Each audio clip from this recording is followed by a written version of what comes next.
everyone, and welcome back to the Talk of Fame podcast. I'm your host, Kyliemontigney, and today we have an inspiring guest joining us, which is Gina Casazza.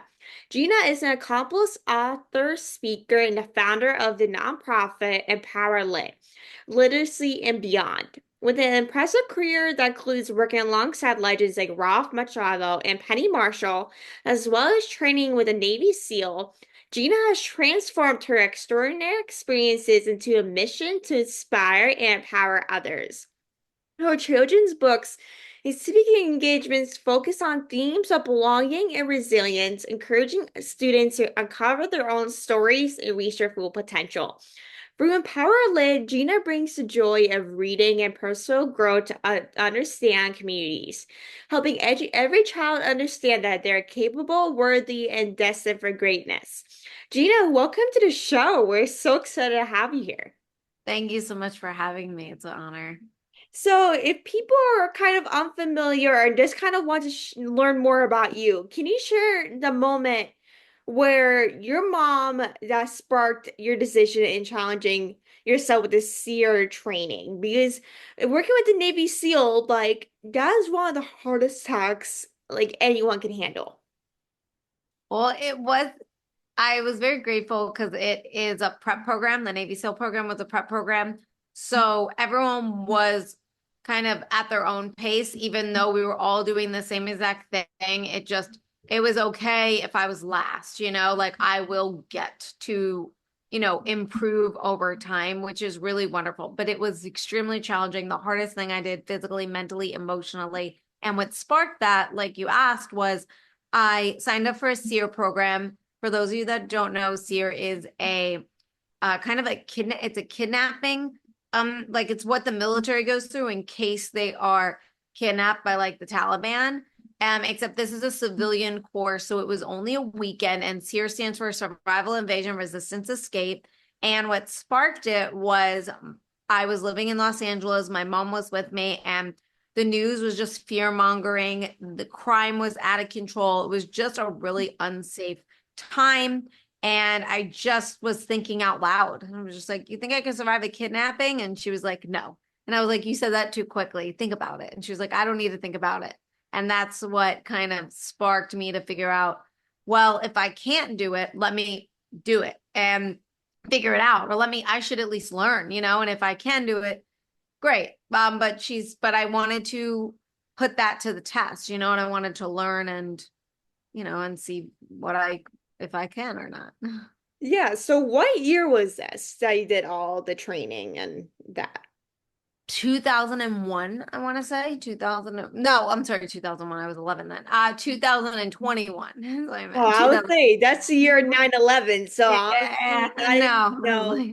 a great year to get that sort of thing if it was Yeah. 2001. No, 2021. Sorry about that. Yeah.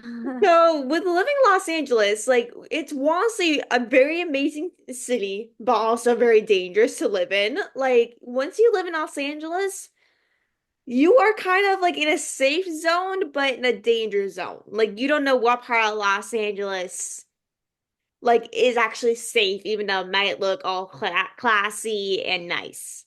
But when you lived there in 2021 or still is, like, did you kind of feel that sort of like, oh, I'm getting kidnapped? Like, did you kind of feel that sense of it, or did you just kind of went through the training just in case the Taliban just comes and all that necessary for in case something happens like that? So I lived in a very, very safe area of Los Angeles, or what I felt was very safe.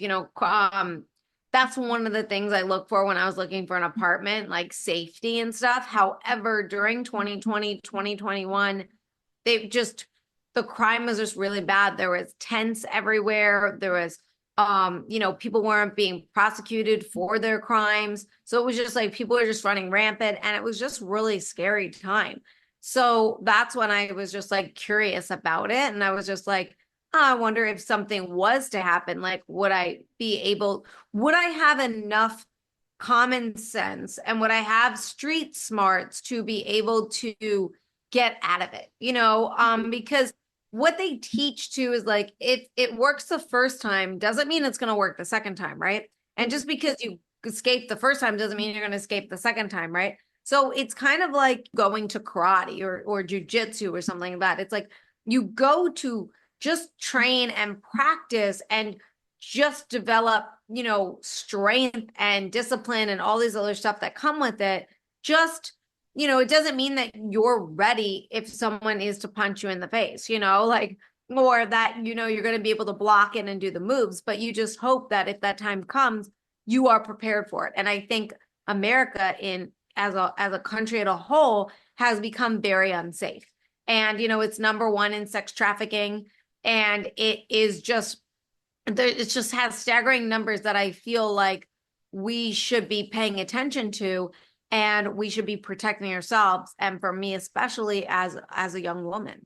You are absolutely correct. Like lately, things have been absolutely crazy. Like depending on what city you are, every city is different from like perspective of maybe living in Los Angeles or Philly or Pittsburgh. Like those are all dangerous cities to be in. No matter if you are in a safe city or a safe suburb around it, you can get kidnapped or whatever, feel unsafe, even though you live in a safe environment. If Yeah. someone would have kidnapped me once, I probably would have went along with it, honestly, because I'm the type of person that was like, oh, if someone asks me would I get kidnapped, I'll be like, no, but my parents will say less, just because I'm one of those people that I was like, okay, like I wouldn't care. I would say less. That's because I'm the type of person that's like, I just go with it. And Right. it's something that like say to a lot of people, and I would rather change my perspective on that. But to live in a world we live in right now, I'd rather learn karate or train with a Navy SEAL than live in a safe country and not know anything. Yeah, I mean, I also feel like no matter where you are, you should know how to protect yourself. In life, no matter what you do, nobody is coming to save you. And when you learn that, you have a better chance to, build that resilience and build that toughness and practice for yourself to prepare for anything in life. The one thing about I take a keto right now, the one thing about a keto is that for me it's extremely frustrating. When you're just starting out, white belt, yellow belt, all the belts, it's frustrating, right? But you develop over time and you get stronger and you get better and all this stuff. And the thing is that it's not like I'm looking for a fight. It's just that I am practicing for if I am prepared. And I don't care how safe the area might be. I think you should still not be walking around like, an airhead, not knowing what's going on, right? We should be cognizant of someone that's walking in that looks a little sketchy, knowing the exits, like that. Sometimes I could be a little bit to the extreme, but I'm always carrying at least a taser or something on me, So Mhm. it's just kind of important to protect yourself and realize that, you hope, I mean, that someone may save you, but at the same time, you do have to learn how to save yourself. Well, yeah, not anyone's really gonna do it for you. The only person that can save you is yourself. And when I'm in one of those situations, I'm the type of person that was like, I'm just gonna look at my phone, just pretend that person's not there, even though that is not the smartest move. I can say that. And when you see someone sketchy and you think, oh, this guy seems like he's a little sketchy, like your instinct is always right. Even though you try maybe dismiss it, your gut is always right, no matter if it's something that happens when you're there or after you leave. You never know until you watch it on the news, because that's how we find most of our information. And with that, like carrying a taser is something that is a good weapon for to actually have, or maybe even have a pen in your bag or something, just to kind of have a little weapon. But having something with you at all times, I don't care if it's a phone, a taser, or a Your car keys are a great car- weapon, yeah, it can be I do anything. As long that. as you have Yeah. something on you, anything can help you in a certain Yeah. situation, even if you don't expect it in a safe area. Yeah, I totally agree. So to go to Empower Lit, it focuses Yeah. on literacy and personal growth for unserved communities. So what was kind of like the defining moment that led you to create this nonprofit? I moved to South Carolina. That was what caused it because if I was I grew up in New York, and New York has an amazing education system. It has an amazing school district. I grew up very, very lucky to grow up in the town that I lived in on Long Island. I grew up in Sayville. I mean, we had an excellent school district, and we had a planetarium in our we still have a planetarium in our middle school. Swimming pool, we had shop class, we had you know, econ. We had all this amazing classes and amazing things aside from just, our standard. And they always brought in speakers. They always did events with the students and stuff to get us excited about learning. And it was a really good atmosphere. Like the kids in the school district were really nice and great, and everyone was just kind of, we knew of each other, and I don't know, wasn't what you see in the movies.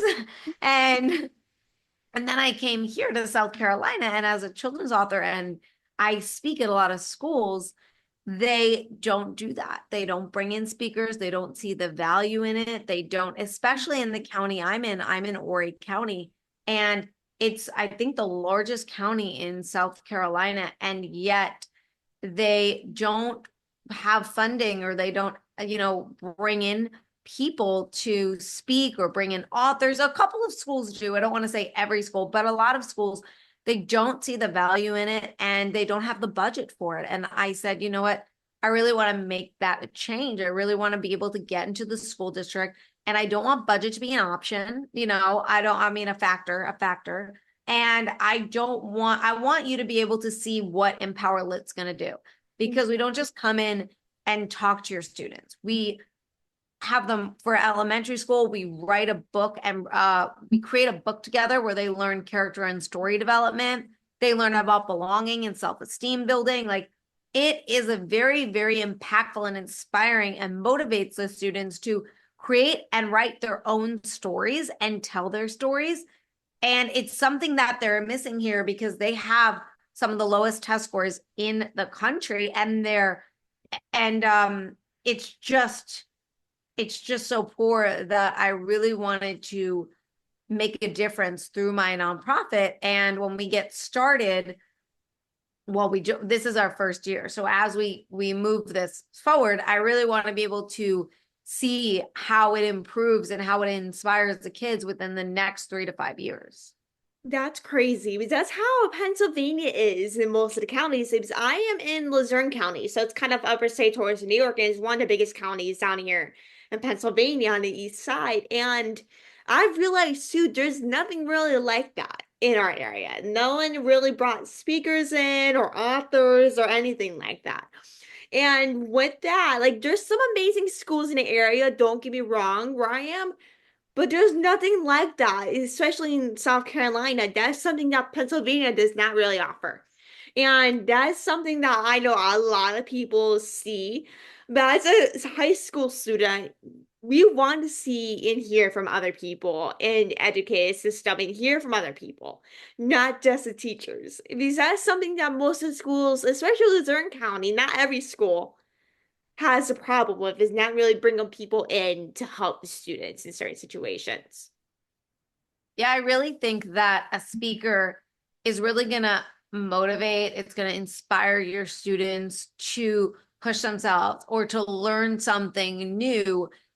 And maybe it's something that if a teacher is listening to this, or a principal, it's something that you guys preach, but what you preach goes out the window, because those students hear you and they hear their parents every day. So what you have to say just goes over their head.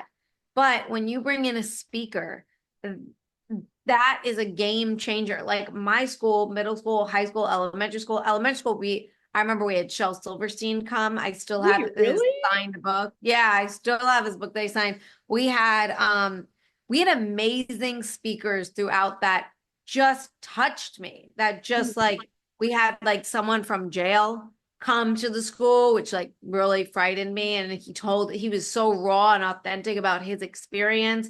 We had someone who had ALS talk about his experience of like what it is like as an ALS patient. And we had so many things like that. And I just think that kids need to meet people that can inspire them, mentor them, like, have them see the world in a different lens outside of some kids aren't as worldly, like some kids don't leave their town, right? Some Yeah. kids don't leave their state.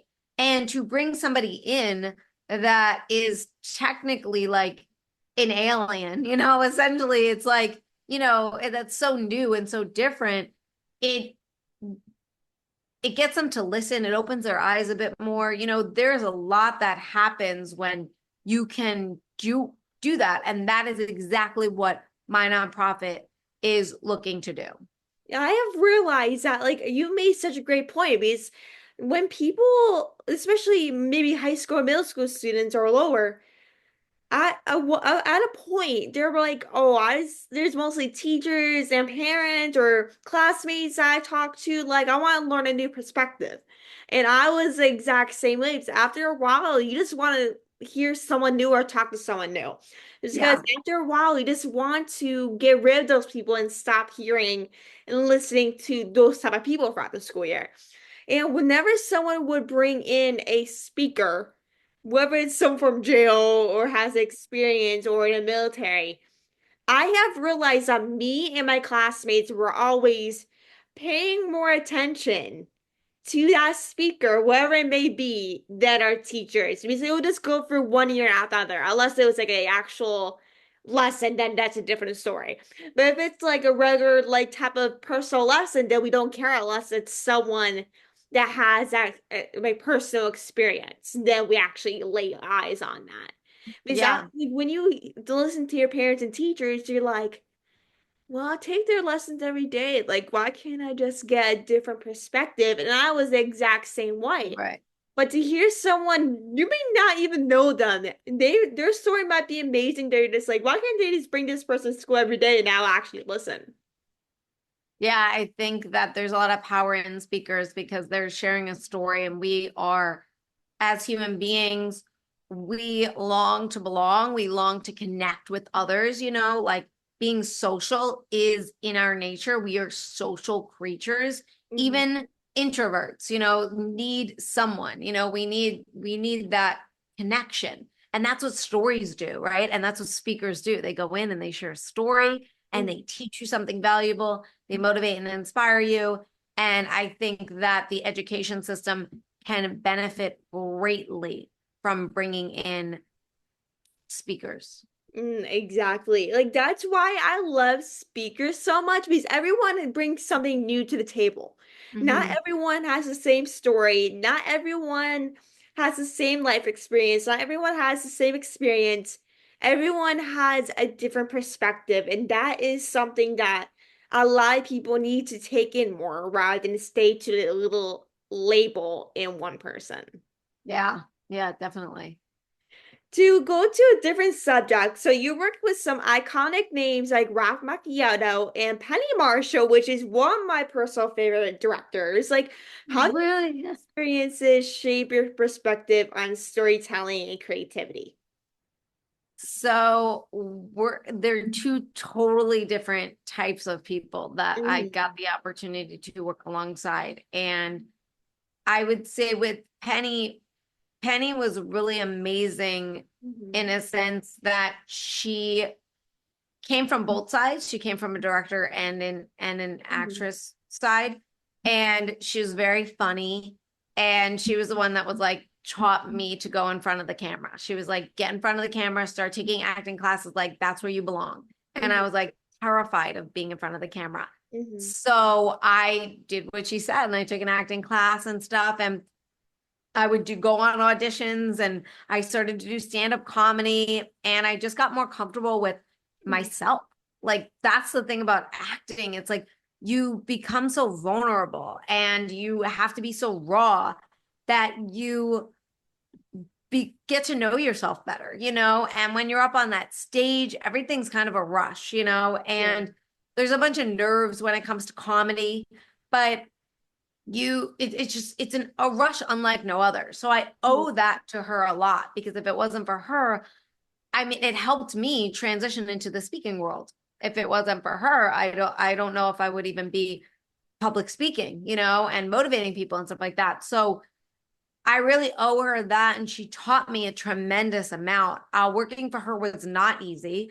It was challenging. She knew what she wanted, and she got what she wanted. So so yeah, so that was wonderful. And Ralph was a totally different experience where he probably one of the nicest people in Hollywood, the nicest person I ever worked with.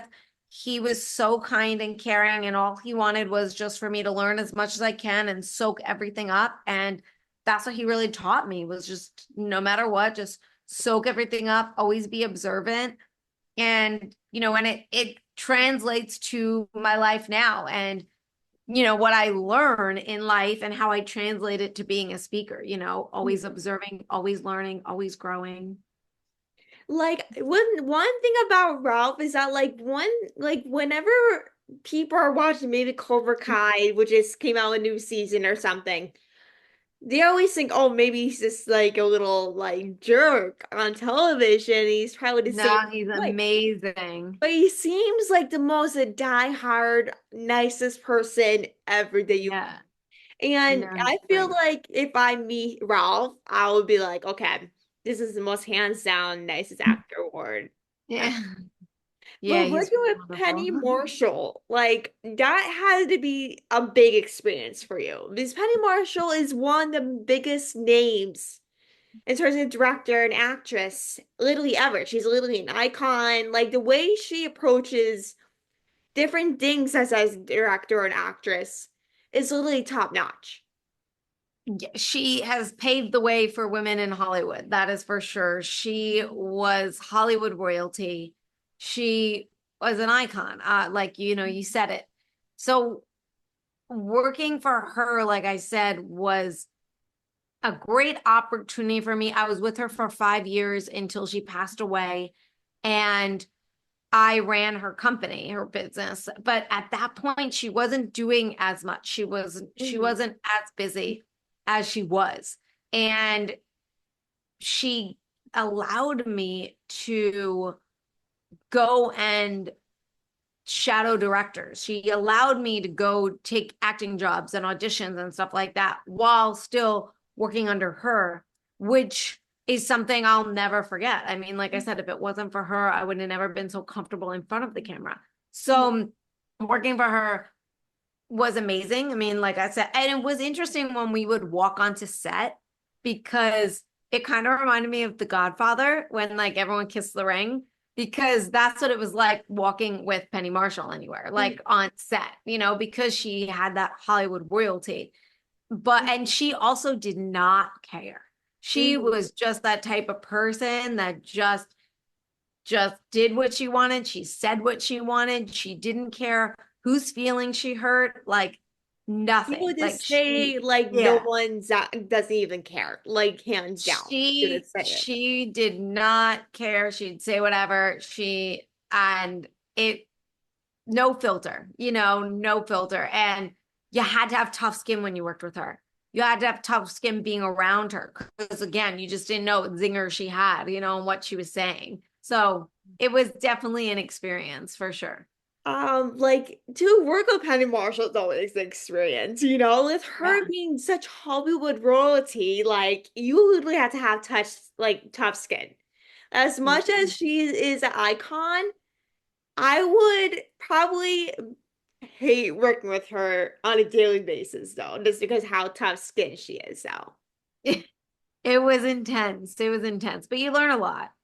Like to learn speaking stuff out of her, like I'd rather work with her with speaking things and all that surroundings. I feel like I'll get very much confidence from her than anyone else. It's because like she's one of the best. So I was like, Yeah. if I need speaking encouragement, go in front of people, I know I can trust Penny Marshall. So, your children's books emphasize belonging and resilience. So, what inspired these themes and how do you hope they resonate with young readers? So my first book is called You Really Truly Do Belong. I have a second book. that is called You Really Truly Are Enough. It is not out yet. Currently, as we are recording this video, I have a crowdfunder going for it to get the funding. But all of my books, it's the second book in the series, so the main character is also going to be in the next book as the main character. And all of my books are all about empowering Mhm. kids and helping them tackle limited beliefs that many of us face. Like many of us have felt like we didn't belong before. Many of us have felt like an outsider, like we're lonely. Nobody understands us, right? Those are the feelings that pop up throughout childhood and even into adulthood. And what I teach and through my book, which is why it's kind of like, oh, the places you'll go by Dr. Seuss, because it can be for anybody. And what I learned, and it took me 31 years to learn, and it's that belonging and fitting in are two totally different things. You cannot fit in, but still belong, right? You can stand out and still belong. And belonging is something that you have in your heart. And it's like, you know that you're enough and you keep showing up and being your authentic self, knowing that you belong there. Mhm. And you have to, and when I trained in that Navy SEAL prep program, I did not fit in, right? Female, 5 feet tall, under 100 pounds. I wasn't very good. I didn't fit in. You could point me out, no problem. But I belong there. And I knew that in my heart, which is why I showed up every single training. It's why I worked as hard as I did, because I wanted to I had a mission and I had a goal. And in order for me to achieve that, I had to stick this out, right? And Mhm. true belonging is knowing that you're enough no matter what. I wasn't trying to change myself to be like everybody else. I was just being me, and that was enough. And everyone accepted me, everyone accepted me for me. And once you accept you, that's true belonging, not seeking validation from other people. Yeah, it's nice hearing it, but we don't need it. I like to hear it, but I don't need to hear it, right? So those are some of the things that I learned. And I put this in the children's book to teach kids. It's an alien's perspective because the alien is the ultimate outsider, right? And so the alien comes to Earth and is trying to belong, but the alien doesn't fit in anywhere, right? Because nobody's like the alien, right? Nobody has that green skin. And so the alien is trying to play sports and an instrument and is too afraid, never played that sport, never played that instrument.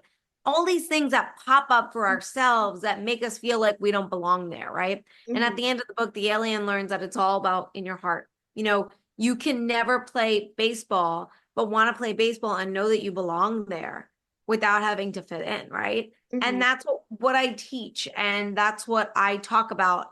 And that is one of the biggest lessons that you're going to learn from that children's book. And then the other children's book is just teaching kids that they're enough, because how many times do you say, I'm not enough? And that could be in any it could be in any form. Like, I can't do it. I'm not pretty enough.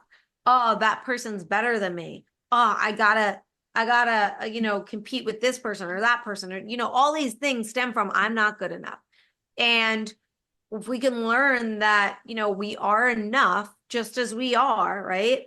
But still, improve and be better within ourselves. It's always us versus us. That's what we learn when we learn we're enough, versus competing with other people. So that's one of the messages, and those are the messages that I bring through my children's books. I should buy the books for my niece and nephew. Oh my God, is that something that I honestly struggle with growing up? Because as a 18-year-old high school senior, this is a time where a lot of people feel like I'm not enough, like college, Yeah. like all of that sort of thing. A lot of people is dealing with it, and this is literally the peak of it. Being like, oh, no one wants me. Like, Mm-hmm. it's literally the biggest heartbreaking loneliness that you'll probably feel in your high school career or as a student.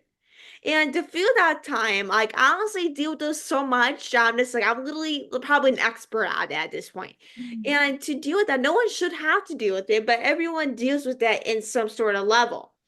So when they deal with that experience, they're like, well, I'm alone, but I'm not alone at the same time. It's like when they have people, they don't want to say, oh, I'm alone, even though they have people, because they might have a bunch of people around them but feel alone at the same time. That is something that a lot of people I know deal with is that like especially as a teenager, that is really the time where a lot of people, especially teenagers or young adults, deal with friends that are not their friends. And Mhm. it can bring heartbreaking for a lot of people thinking like, oh, why am I experiencing this? But that is something that it helps a lot of teenagers grow as a person, even Yeah. though it makes them feel alone and kind of not having a lot of people besides their family.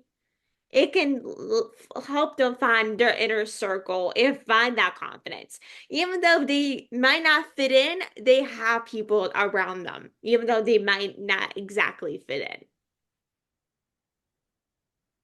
So I think that is the best way to wrap up this episode. Like I really appreciate you joining us for today on today's episode, and thank you so much for joining us at your busy schedule. Your journey Thanks is for having really me. inspiring. I know our listeners has gained so much from your insights and resilience, your journey, and everything. To everyone tuning in. I hope this episode has encouraged you to push yourself beyond your comfort zone, embrace your authentic self, and take many steps to your dream. Remember, as Gina shared, as challenges we face can shape us into our stronger, more determined versions of ourselves. But if you like to learn more about Gina's work, I'll put her links and everything to like children's books, her upcoming projects, and her nonprofit in the show notes. But I really appreciate all the hard work and everything you're doing. I see all over social media. It's definitely getting out there. So I really appreciate you coming on and taking the time. Thank you. Thank you so much for having me. It's been really great talking with you. You too. Thank you everyone for tuning in. Make sure to like, subscribe, and review, and I'll talk to you guys very soon. And